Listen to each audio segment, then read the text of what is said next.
આજકાલની ગરીબી અમીરી જોઈને ભોન ભૂલી જતી હોય છે. એને એવું હોય છે કે એ અમીર છે ને હું ગરીબ છું. સારું એનું કામ કરીશ ને તો એ મને નિરાશ નહીં કરે.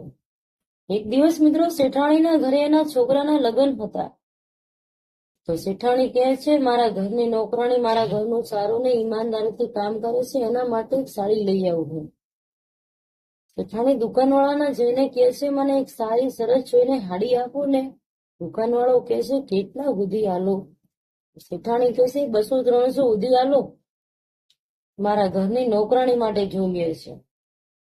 થોડી વાર થઈને ઘરની નોકરાણી ત્યાં જઈ કહે છે ભાઈ મને એક સારી ને સરસ જોઈને હાડી આપો ને.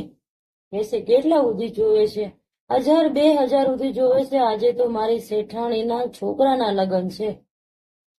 માણસ બોલવા લાગ્યો. દુકાનવાળો કહે છે એક વાત તો મને જરૂર જાણવા મળી ગયું કે માણસ જેટલું બહારથી ચોખ્ખું દેખાય છે ને એટલું અંદર મેલું હોય છે, અને માણસ જેટલું બહારથી મેલું દેખાય છે ને એટલું અંદરથી ચોખ્ખું હોય છે.